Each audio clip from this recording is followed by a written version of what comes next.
Although I have been on occasion out loud. Pardon me, sir? Super funny. No, not that funny. Actually, maybe funny, I don't know. Here's the funny thing. Before, I didn't even do this on purpose because, I take my shoes off because I hate teaching when I have shoes on. You guys know, yeah, Vincent Webb. Oh, hi. Sorry. 1,000 pardons. You guys know that I have absolutely no issue sharing awkward stories about myself, how I have failed. So they're just like, yes, she's going to do it again. So, actually not as good as the last 2 weeks. So that first week I talked about how I lost my glasses. And this is the funny part. I put them over here just a bit ago and now they're on the floor. These are not the glasses that I lost. I still don't know where those are. And the book, still haven't found that. Last week, I shared the awesome story of let's dye our hair and have our hair fall out. Remember that? That was great, wasn't it? And then I talked about, you can talk to me about it later because it's a story that I'm happy to tell, but I don't need to retell tonight. So, I have no problem being honest with you guys. And no problem actually being honest with my family or anything. Interestingly enough, this afternoon, I was running through this and Josh asked me, hey, you know what, you need to have me in front of you and it'll go better, or it'll flow better or something like that. I can't remember what he said. And I thought to myself, yeah, but if I do that, then he'll know what I'm talking about. And I specifically didn't want you to know. That's why I didn't do that. So there was a method to my madness. So I don't know if you guys remember, last week I said that Josh was graduating from college on Saturday, right? I feel like I've been in some kind of weird bubble from about this time last week to about yesterday. I feel like I forgot my whole life. It's really weird how that happened. Friday was a weird day. We did some shopping to get ready for graduation or baccalaureate. Then we went to this dinner that was at Jessup that they made really poor choices in the food that they picked, but that was okay. And I handled myself. I just didn't eat the stuff I didn't want to eat. And then we went to baccalaureate. What baccalaureate is it is a, not a ceremony per se, but it's like a church service before graduation, where the students are dressed up. Josh had dress slacks and a dress shirt and a tie, and they wear their cap and gown, and there's, how do I explain it? There's like music and a message and things like that. So we've done this before. Jordan graduated, Megan graduated, now Josh has graduated, next year Allison will graduate. Jessup is very predictable. Everything is always the same, always. The chairs are the same, it's all set up the same. So I knew exactly where I wanted to sit. So as we watched Josh walk in, I could see him. So we're standing there, the graduates come in, and I'm not really prepared for how emotional I'm going to get. I knew I was going to get emotional during graduation. I really knew that. In fact, I told Pastor Mike, I said, because Pastor Mike was going to be there, I said, please bring me some tissues, because he has like little individual sized packages of them. Please bring those with you on Saturday morning, because I'm going to need those tissues. I had no idea how emotional I was going to get at baccalaureate. So I'm standing there and it's dark and the music's playing and the students are starting to come in and I feel it like welling up. And then my shoulders start to shake and Steve puts his hand on my shoulder to kind of keep me from completely falling over because I was so emotional. And tears were just coming down. Because as I'm seeing my son, and this has happened for Megan, and it's just what you do, as you see your child walk past you in their cap and gown, you remember. You remember the things, the little things. You remember them being this big and sitting on your lap. And you remember them playing with Legos, and you remember them playing in the dirt, and all those different things that children do, and you see that in a split second as your child walks past in their cap and gown, and you realize that they're a grown man now. Or a woman. It was in Megan's case, it was a woman. She was not a grown man. In Megan's case, it was a woman. And it was not the dirt and Legos, it was American Girl dolls, so it was a little bit different. But anyhow, so I cried a great deal, and I tried to contain myself. It wasn't like the ugly crying, but I did cry a great deal. I looked down the floor at one point, and there's this puddle of tears. It was awkward. So the next day, I came, got myself together, and the next day was graduation. And so we went and we did the graduation thing. Again, it's in the same place as it always is, just has it up in Adventure. It's actually basement now, basement. And so I know where to sit. We know where to sit. Our family sits in the same spot so we can see our kids walk by. So we did that. We sat in the same spot, and Josh walked by and we're standing up, and Jordan's like screaming his name. We're all clapping, and he waves to us, and it's really cool. It's really awesome. And he goes and he sits down. And how graduation works is there's awards, there's people talking who think they're really awesome. Actually, the speaker was really good. There's awards, and there's prayer, and there's people singing, and then it's time for the graduates to get their diplomas. Now, they don't get real diplomas. They get like a fake diploma. They get their real diploma in the mail. So this was pretty cool for Josh because in 4 years, he had 2 degrees. So what that means is he did double the work of all the other students who just got 1 degree. So it's pretty crazy. He worked his little tail off, and he got this stuff done, and he had 2 degrees. So how it works is so the kids go and they sit down, and all this other stuff happens, and then finally it's time for the graduates to get up and get their diplomas. Stand up, go kind of file around backwards, and then they give their name and their degrees to someone who reads it off. They cross the stage, shake hands with people who are important, come down off the stage, shake some more hands with people who are important, and then they go sit down. The funny thing about that particular moment when the final handshake is done and the final clapping is over with for your child or whoever you're there for, all of a sudden, you don't care anymore. I mean, you care kind of, but not really. All of a sudden you realize that your foot's asleep, and maybe the chair's a little bit more uncomfortable than it was before, and you're really hungry.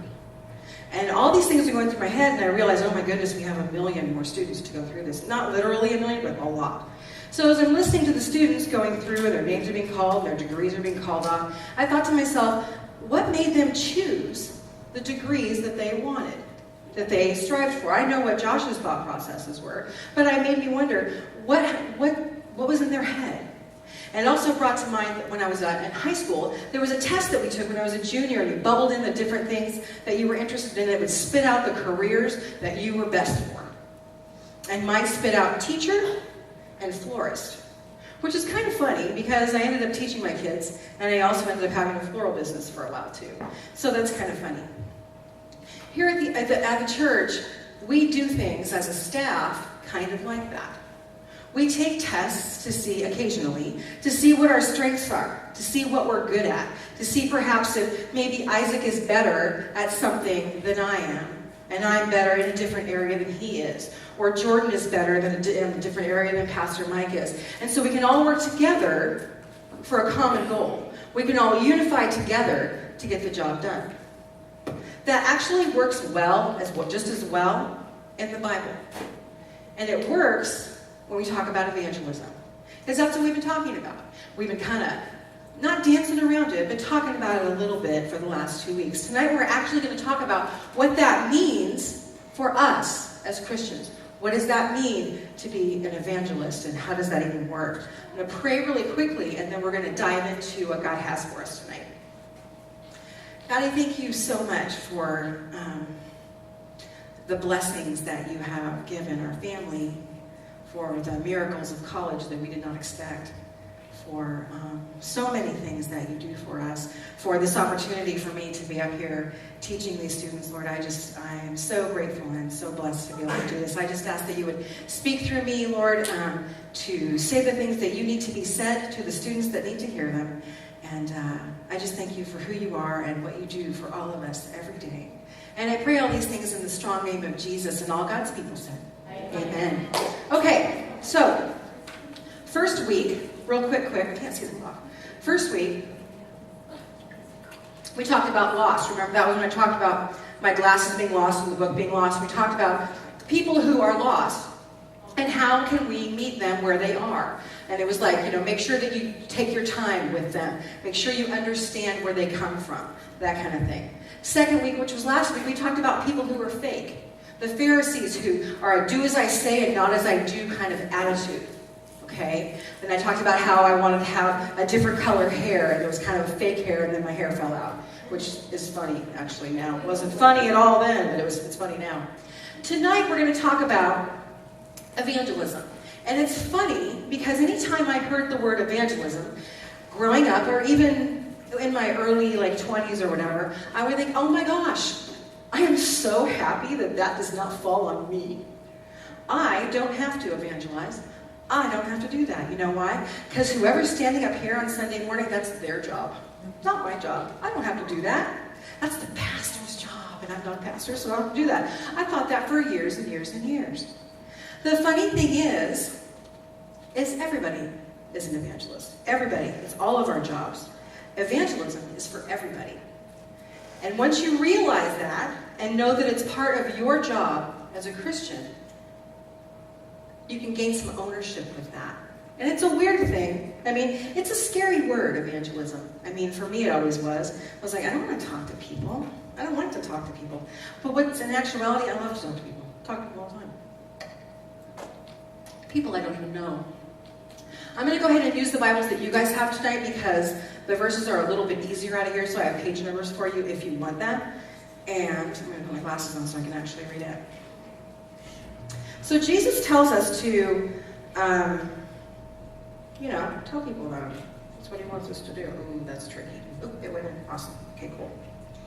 In the book of Acts, there is a command, and it's on the hallway on one of the posters. All right, and it's a huge, big, dark deal. I'm going to read it real quick. It is on page. The page numbers are on the wrong side. That's weird. 678. It's Acts chapter 1, verse 8. We had a thing here for a while called Acts 1:8. And actually, Faith Easter, wherever she is, back there, has a t-shirt on that says Acts 1:8 on it. That was the thing we did here. And so it goes like this.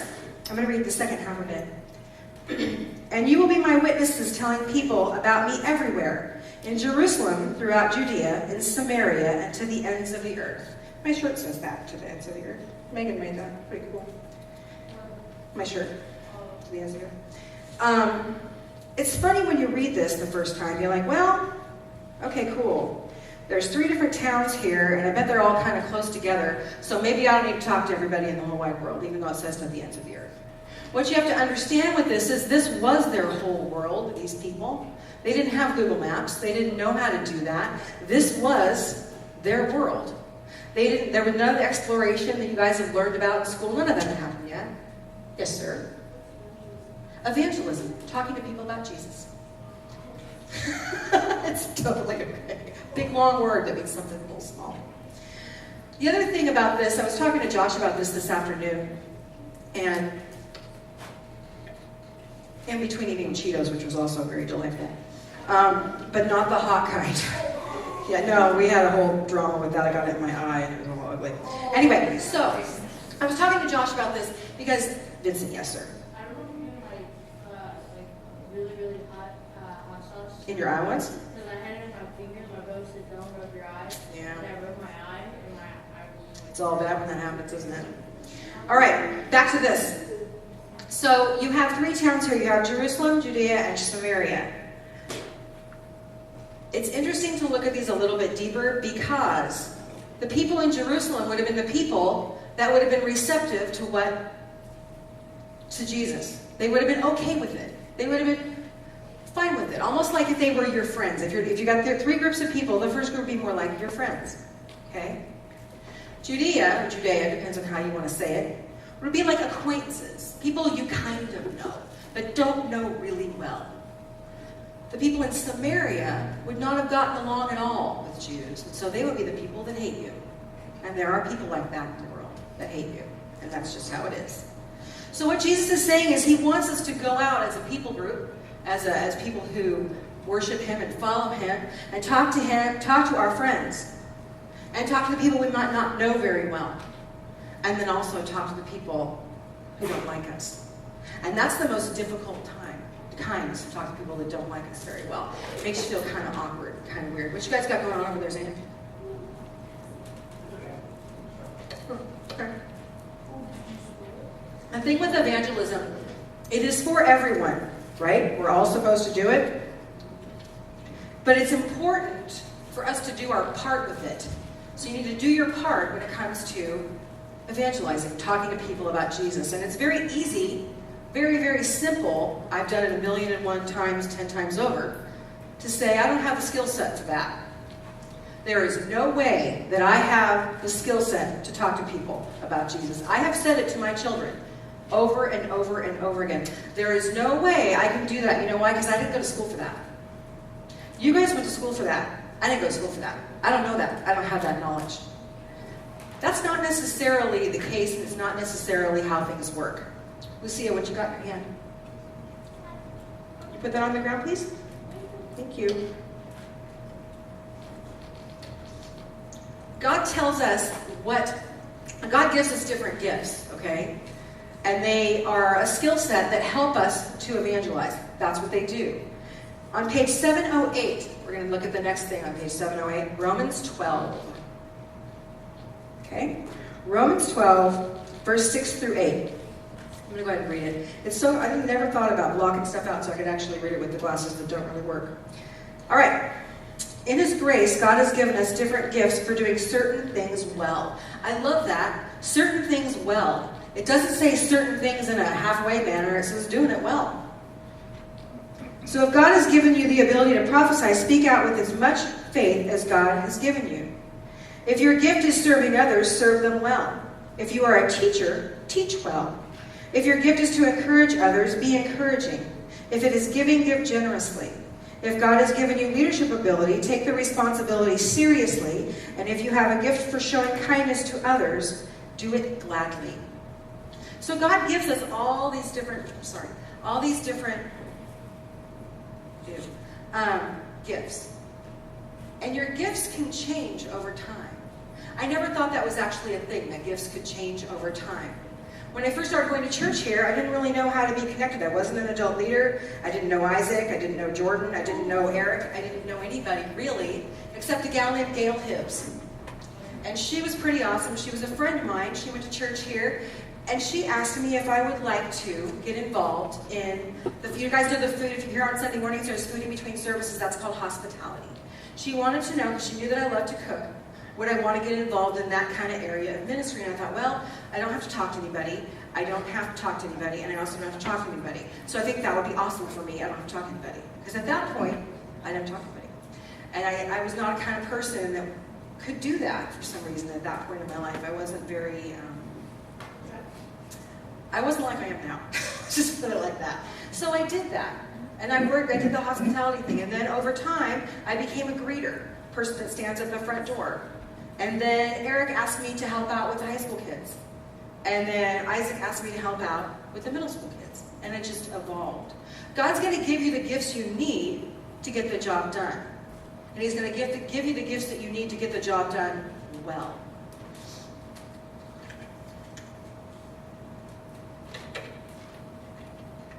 It's important to know, though, that we don't all have the same gifts. Daniel can play airsoft. I can't do that. I don't know how to do that. Well, okay, fine. Josh is going to keep bees. I don't know how to do that. Now, are these like spiritual gifts? No. But these are different things that God has shown different people what they can do. And the different things that you guys know how to do will help you to develop a style of evangelizing, a way to talk to people. The different things that you guys know how to do will give you different ends to talk to people. Like Carly loves animals, and I know that. And she works at a shelter, and I know that too. Her ability to talk to people about animals could be part of the way that she's able to talk to people about Jesus. You just don't know. James is a swimmer, and I don't know if he's still a swimmer or not. And that's an angle, that's a way to get to talk to people about Jesus. It's just different. There's different ways. You use different things within your own personality. The things that make you unique are what you use to talk to people about Jesus. The last verse we're going to look at is on page 717. It's 1 Corinthians 12, 7. It says this. A spiritual gift is given to each of us so we can help each other. That's pretty straightforward. We're given gifts so we can help each other. And it's important that we identify what gifts we have, identify our personality and our giftedness. Giftedness is a weird word. Giftedness is a long word that just means, what are you good at? And it doesn't have to be something that's super like biblical. Don't let that scare you. If you're good at drawing, if you're good at talking to people, if you're good at music, if you're good at babysitting, if you're good at, it doesn't matter. The different things that make you who you are, the different things that make you the unique, valuable person that you are going to be the things that God's going to use to bring other people to Jesus. That's just how it's going to work. That's just how God works. It's cool like that. When you figure out what you're gifted in, it will help you to develop a unique style of evangelism. It's weird because I can't, if someone would say, hey, Wendy, what is your unique style of evangelism? I would say it depends on where I'm at. It depends on who I'm with. It depends on the situation that I'm in. If I'm at the grocery store and there's somebody at the grocery store and I end up talking to them for whatever reason. There was a gal once who was ahead of us in line and she didn't have enough money to pay her groceries by like it's $5 or something like that. And so I went ahead and paid it for her because it wasn't a big deal. It was only $5. But she turned to me and she said, God bless you. That's the most wonderful thing anyone's ever done for me. And I was able to talk to her about our church. There was another time that I think it was Josh, or maybe it was Allison, I don't know, one of the kids was opening a bank account at Safe Credit Union. And the gal there wanted to know all about the church on the corner. And that's what sometimes people call us, the church on the corner. And I was able to just use whatever, I can't even remember how I even talked to her about it, but talk to her about Jesus, talk to her about the church. God uses what you have, the uniqueness within you, to reach people that he wants to be reached. So I would challenge you guys this week, your thought for the week, I would challenge you to look inside yourselves again and see what it is inside you that makes you unique, that will create that way that you can talk to people about Jesus, that fancy word of evangelism. So I'm going to go to pray, ask the band to come up. And first I'm going to drink the water now. Because man, that Cheeto was weird. I learned my lesson for the hot Cheeto, let me tell you. I did. Can't eat anymore either. All right, I'm going to pray real quick. God, thank you so much for today, for all that you do for us, for your amazing gifts that you bestow on each of us, and even when we don't even know. I just thank you for all that you do, for all that you are, and I just love you. You're just